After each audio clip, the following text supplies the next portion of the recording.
Thank you, Chairman. Mr. Semendara, under the FICA program, current schedule awards pay a fixed number of weeks for loss of an impairment of a body part based on written tables written decades ago.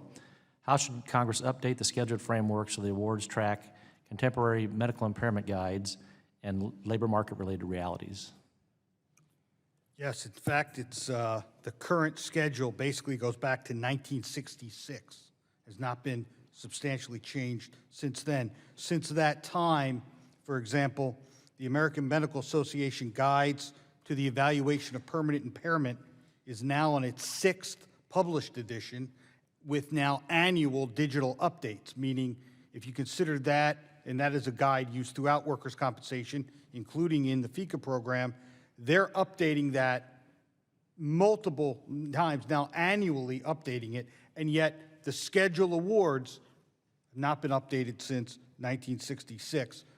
Another comparison, the VA in the VA SRD, Veterans Affairs Schedule for Rating of Disabilities, since 2017 alone, has updated their rating system for hundreds of medical conditions across 10 major body systems. So there certainly is an opportunity for change, but only Congress can make the change. There is nothing in the law that allows for a change in the schedule, in scheduled benefits through rulemaking, meaning going to take a law to amend it.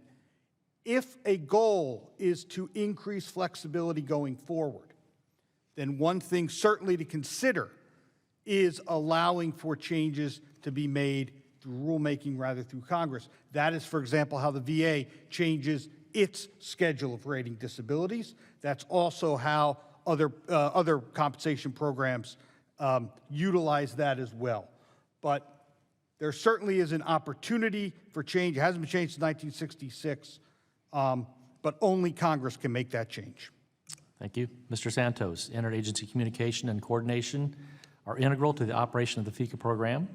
The Department of Labor's Office of Workers' Compensation Programs works with federal agencies and the workers to process claims, provide benefits, and return employees to work.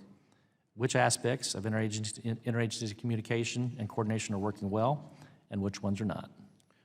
Thank you, Representative. Our office has not looked at this specific issue recently, but I recognize the importance of OWCP to maintain these lines of communication.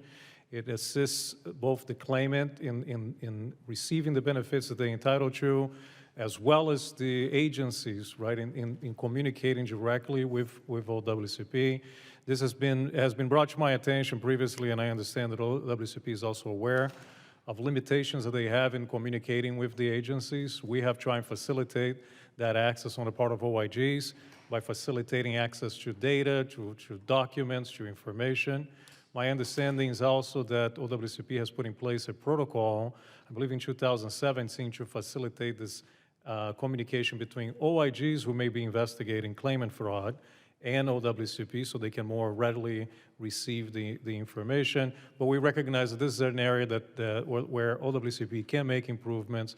I would note, I think from their perspective, and again, I can't speak for OWCP, but they have reported that I believe each one of their claim examiners are responsible for over 500 claims in a given moment, and the industry average should be between 120 and 200. So some of this is a reflection on resource constraints on the part of OWCP as well, but we recognize that more can be done. Okay, thank you. Ms. Hull, your office's 2023 report found that the cost per work hour of postal workers' compensation program runs 31 to 41% higher than in private industry. It also found that the USPS could have saved nearly $693 million in just 2 years had it been able to use private sector cost containment tools. Which cost containment mechanisms should the Congress authorize the USPS to adopt so that this workers' compensation program more closely mirrors private sector practices? Yes, as part of that work, we looked at how others were managing their costs in their workers' compensation programs. And what we saw was things like limitations on dollar amounts and duration of benefits. We saw something that I mentioned in my statement about allowing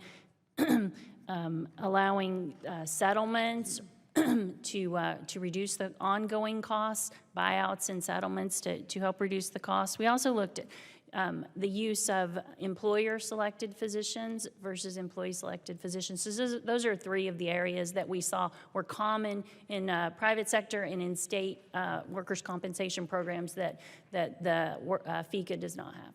Okay, thank you. Yield back my time.